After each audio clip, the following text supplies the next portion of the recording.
everyone. Today we're going to be making this abstracted landscape in a slow step-by-step process in which I will show you exactly how to use what colors and mediums to get and achieve these effects. Best of luck to you, and let's get started. Alright, so for today's project, what you're going to need is rags, a water container, palettes. I've started using bucket palettes because if you mix your substance with a lot of water, it won't run off the edge. Palette, knives in various shapes and sizes, at least one large and one small. For brushes, you will need a large brush. Handle size does not have to necessarily be long. And you also need a 3/4 of an inch brush. To color your canvas, you will need black gesso for the base. You will need an iridescent medium to get a glowing effect. You can try it without it, but the final result won't be as good. You need a gloss gel, so a shiny gel medium. As for colors, you will need Mars Black, Ultramarine, Winsor Blue, or Phthalo Blue, Burnt Umber, Crimson, Raw Sienna, and Titanium White, and you will also need a small sponge. And lastly, of course, you will need a surface to paint on. Alright, so the first thing that you're going to do with your black canvas after having painted it with your gesso, so do a thick, even layer, is you're going to take it and you're going to actually turn it flat. What we're going to do is we're going to pour the titanium white on top, and this is going to become a background texture. So you take your canvas, hold it flat. Obviously I'm holding it at an angle for you guys, and I want you to sporadically drop white, titanium white onto the canvas. Just like that. Okay? Then what you'll do is you're going to take your palette knife and you're going to spread the white by pushing it flat down on the canvas. And what you're going to do is you're going to keep going, and this spreading effect is going to give you lots of these small little spots and patches without being too contrived or organized. So the skinnier or the less paint that you use, the more of these smaller spots you're going to get, and the more paint you use, you're going to get larger sections. So just like that.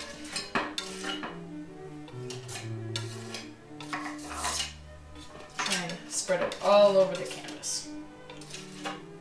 Then after that, what you want to do is take your sponge and kind of work out any scrape lines that you have from your palette knife. So any of these dashes or score marks, I'm just gonna get rid of them in some areas.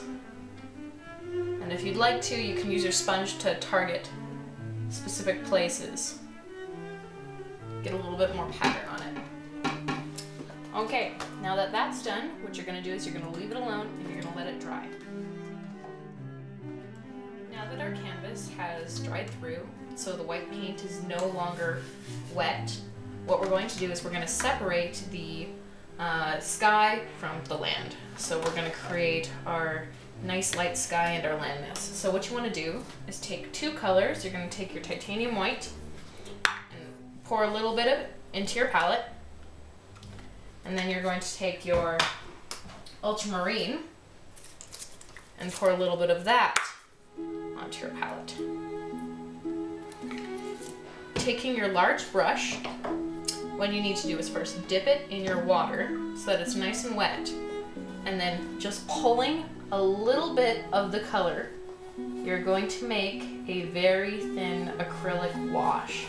So I'm pulling a little bit of the white paint into my watery brush to get a very thin acrylic wash. And you're going to cover your sky with this wash. So that's not a lot of white, so we'll make a little bit more, and we're just gonna kind of go over all the sky part.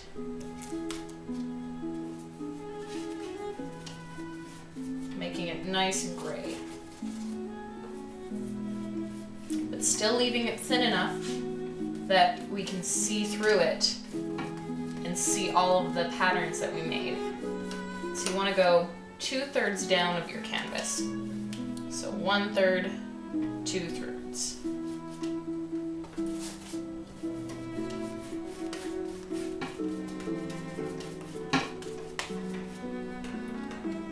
In some areas you might want to use a little bit more white, and in some areas you want to use less. So rinse off your brush, and then take it, and you're going to do the same thing with your blue. So I've got my blue in here, a little bit of white's touched it, that's not a problem. I'm just going to make a thin blue wash with the ultramarine blue. And I'm going to cover the bottom of my canvas.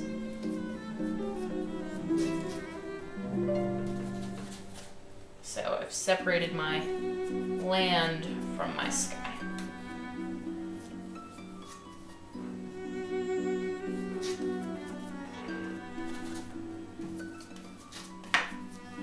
Now don't let them be too harshly separated. You want to just kind of pull them up and down. You can make a soft horizon. The words of Bob Ross, happy little strokes. All the way along there. Now that dripping effect is going to add to your painting, so don't try to get rid of it all. Let it stay there a bit. Make sure you get enough color on there to keep this on the deeper level, to keep it nice and deep.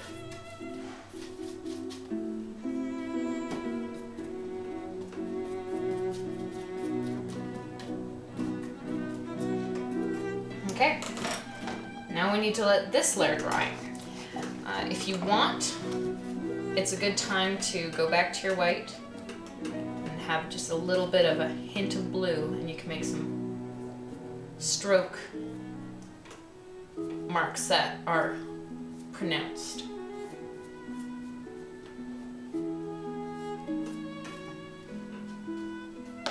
So that's a pronounced stroke right there, because you can see my brush marks. But it's still thin enough that you can see through it. So we'll just let that drop. Once again, our canvas is dry and we're ready to move on to the next step. I have my 5 colors, excluding black and white. They're not colors anyway. In my palette, I have my sienna, my crimson, my umber, my phthalo or Windsor, and my ultramarine. To create texture and landmass on the bottom of our canvas, you are going to take a small amount of Windsor and an equal amount of your sienna, and you're going to mix them together to create a green, leaving some of it unmixed. So you don't want to get it completely mixed, but you're still trying to make a dark sea green type color. Once you have a deep sea green color, clean off your palette knife, and using your gloss gel, you're going to take out a small portion and mix it in with your color. So you're going to get this kind of goopy, dark sea green gel mixture.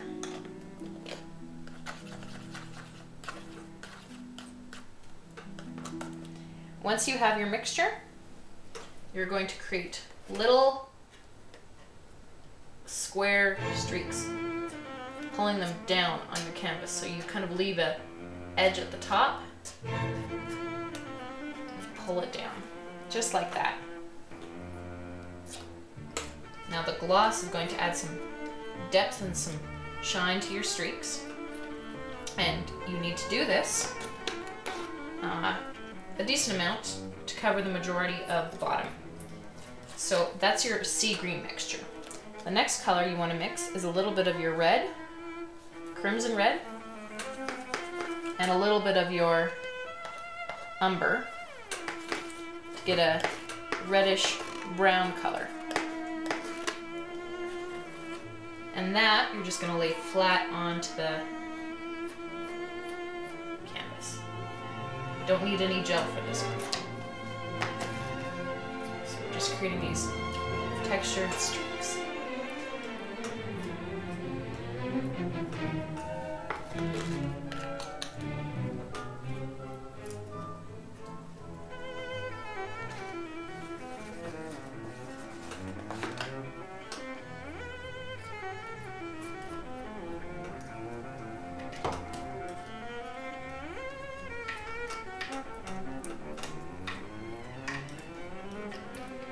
Mixing them together a little bit.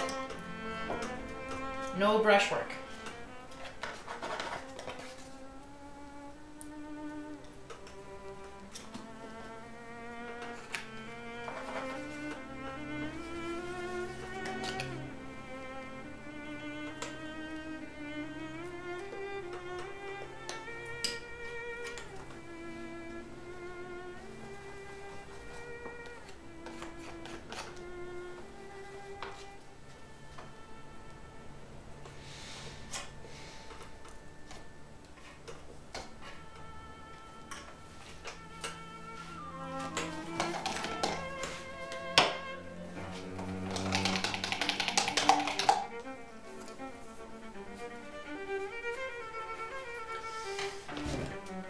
Turning our attention towards the sky of our painting, we're going to start adding in clouds and forms.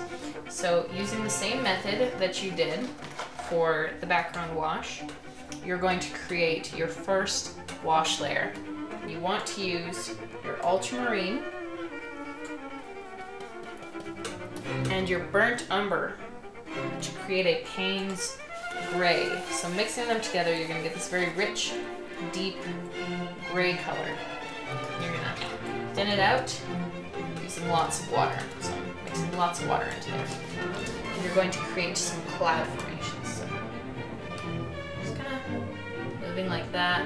I'm going to use some streaks and not be too picky about them.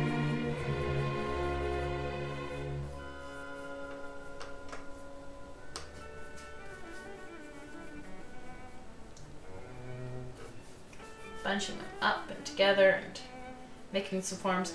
Try to leave a lot of white down by your horizon and less of your white up at the top.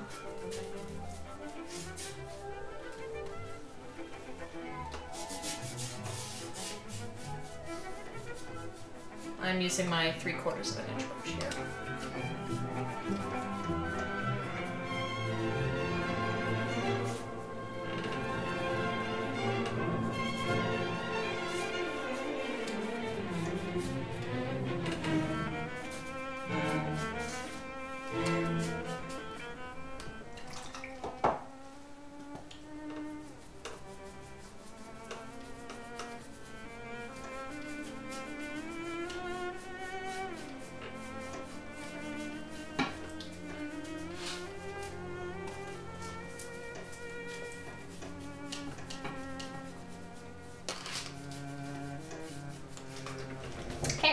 Lovely. Now we're going to add the next layer of color to the sky.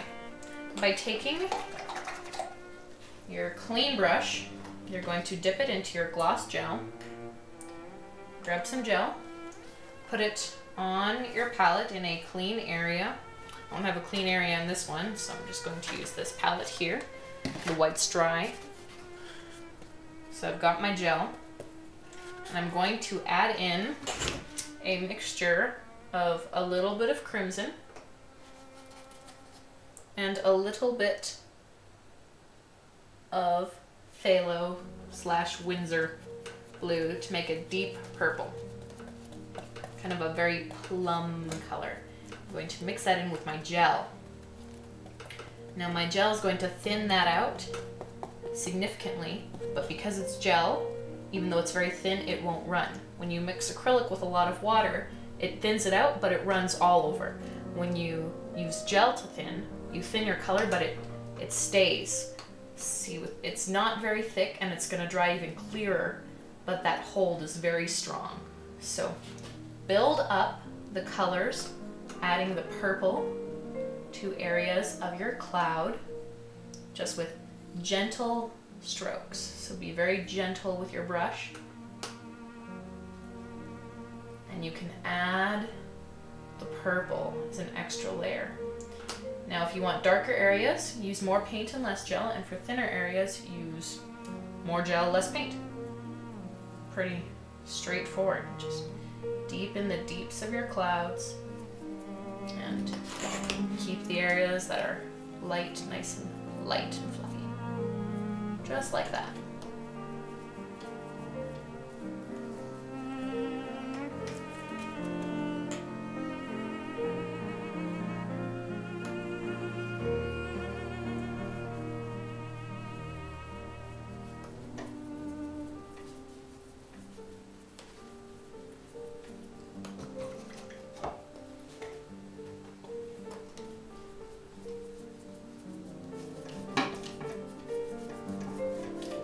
The goal is to create a lot of depth in a very deep sky by using lots of thin washes of different colors.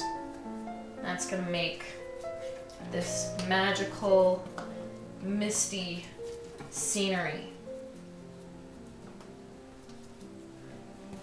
And while we're working on this sky, using all these thin layers, which will dry really quick while painting, the lumpy land mass or water mass, whatever you've decided it is, will have a lot of time to dry. Okay, so another layer of color, using more of your sienna, pardon, so using your sienna and a little bit of blue, you're going to create a very thin green, and you're also going to use more gel with this green mixture. So I've got a green gel mixture going on right here. I'm gonna cover the sky with some green.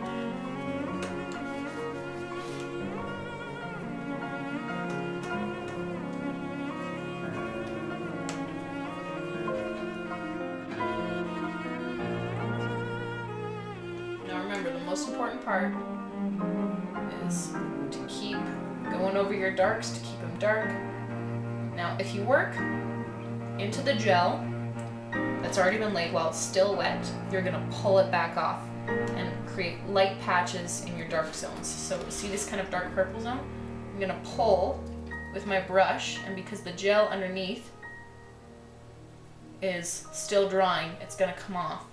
I'm going to create a little highlight cloud within my big dark cloud. Just like that. So you've got this nice little form there.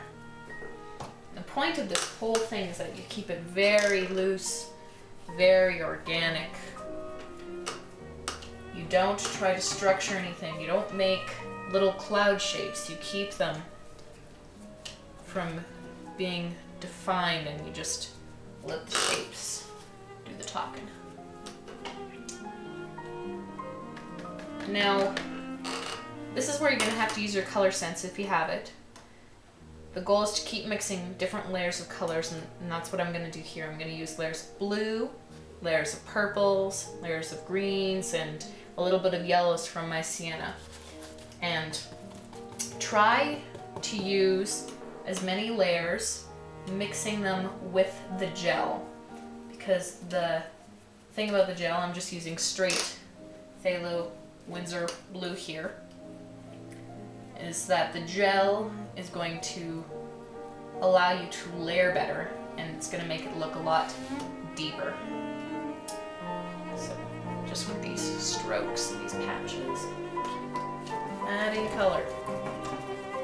Try to keep more dark up top and more light down by the bottom. So this layer I'm using water, the next layer I'm going to make sure I use a gel. Water will dry faster, but the gel gives you nicer effects and more depth. So a little bit of, just a little bit of blue in that middle section. Make some more green.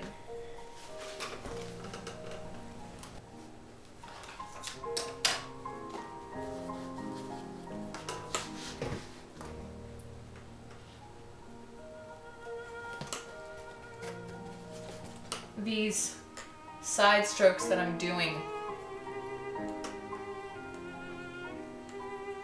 keep it from being very square. If you push down a lot on your brush, your stroke is very square, but if you're really gentle with your brush, you get streaks and more interesting shapes.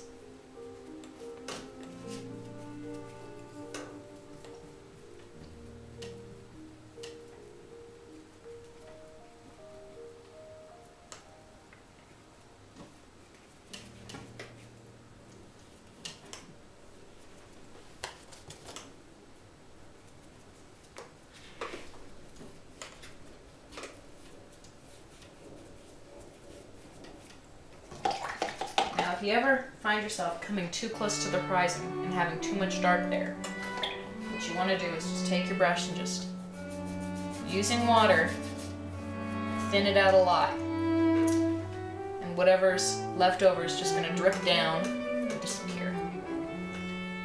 See, there we go. We got this nice yellow color going over the white to keep it from being too white. Really nice and thin. There we go. Be careful going near these strokes down at the bottom. Okay, that's looking quite lovely. So what we're going to do now is we're going to work on building up the mist on the horizon. So taking your titanium white, you're going to get your brush in there. Take your gloss gel, mix your gloss with your white, and keep blending those clouds. And this is going to create the white on top of the sky. So it's going to be in the foreground, so it's like it's closer to you, close mist, instead of being super far away. Just a little bit of white there.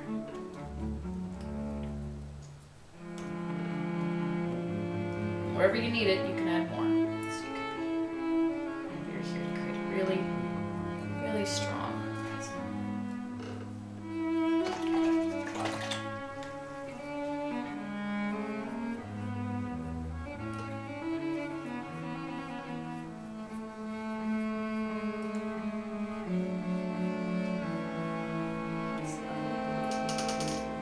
A little bit of your gel and your white gel mixture. You're going to amp up the clouds. Some parts that you kind of left a little bit reserved, you can add some extra whiteness to them. Just like that. These little cloud shapes.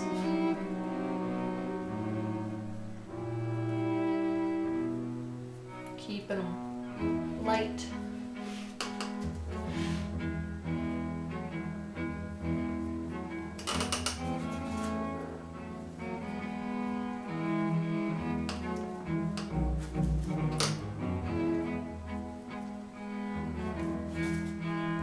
Using lots of gel. Lots of gel. Keeps that white from flattening out. Here's where, if you really want to, you can add some lumps and bumps. Keep those clouds from flattening out. So we'll place the little lumps all over there.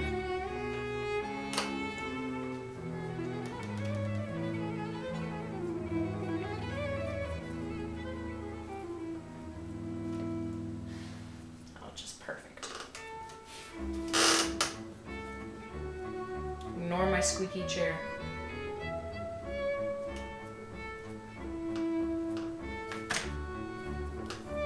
All right.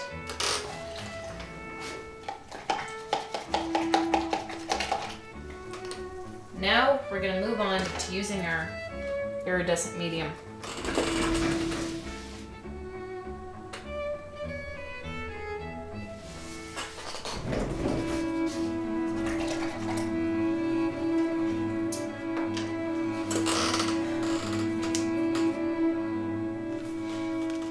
Using the iridescent medium, we're going to add some glow and some shine to this painting. So taking your palette, you're gonna pour your iridescent medium onto the surface. And it's kind of pearly quality, a little bit like adding sparkles to your paint. Shiny, very fine sparkles. So when you paint, it lights up the color. So the first thing is we're gonna create a pearly purple. So taking your crimson, again, the crimson, and your Winsor / Phthalo to make your plum. Gonna make that nice plum color. And we're going to mix it in with our iridescent medium. If you look really close, well, I can't get close, the camera's gonna get out of focus, but that nice pearly color is on my brush. And I'm gonna go under my clouds again with my pearly color. And it's gonna make us add sparkles to the sky. So just layer how you feel. There's no set rules or brush strokes you need to make for the sky. Just making these smooth, long, pearly shapes. And use your iridescent medium with at least 3 colors. So try to do a purple, a green, and a blue to keep things fresh.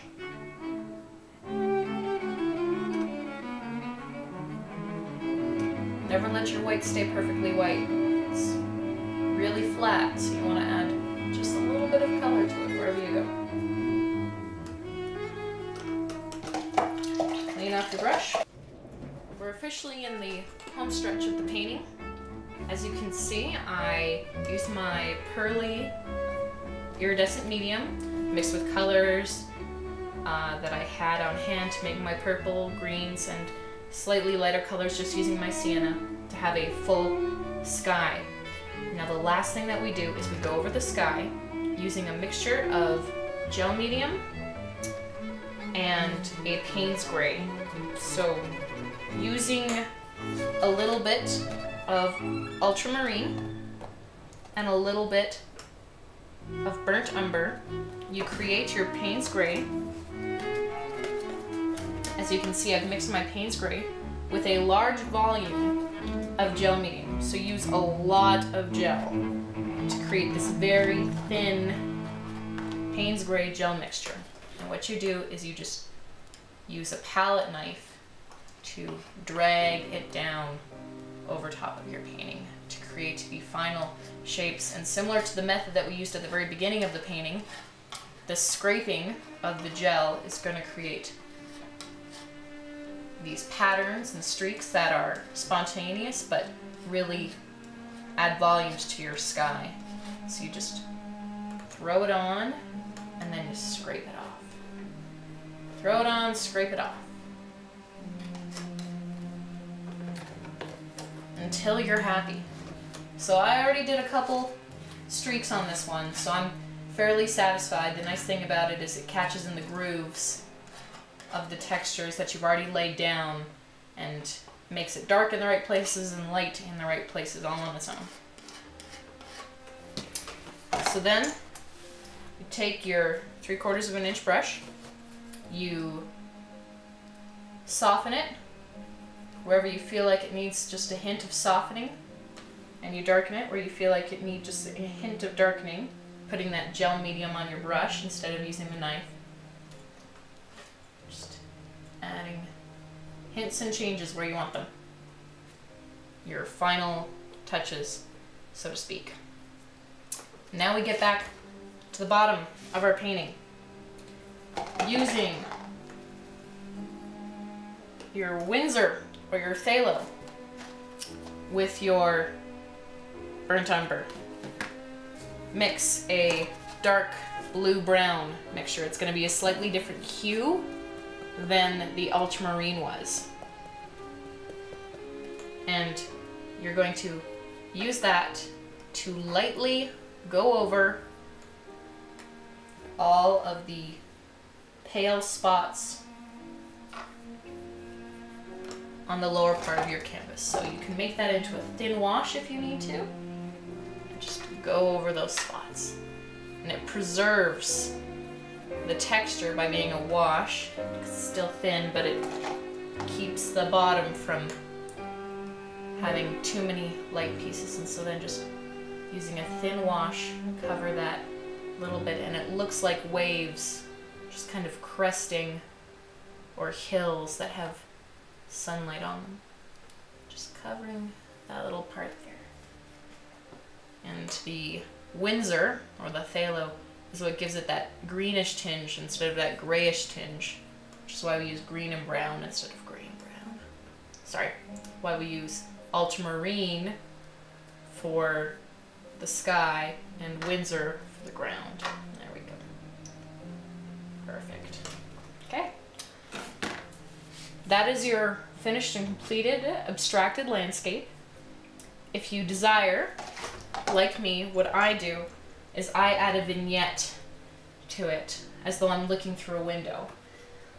I take my Mars Black and putting it on my palette, I use a sponge to dab all the way around my canvas. So pull it along. Sorry, try and stop that shaking. And then I just dab down. So I do that all along the edge. And for me, I feel like I'm looking out a window, and I like that feeling for my abstracted landscapes. Some people like to keep it the other way, kind of like an infinity. So you're looking into the distance from outside. I like the frame. It's all up to you. And that's your painting. Congratulations. You made it to the end.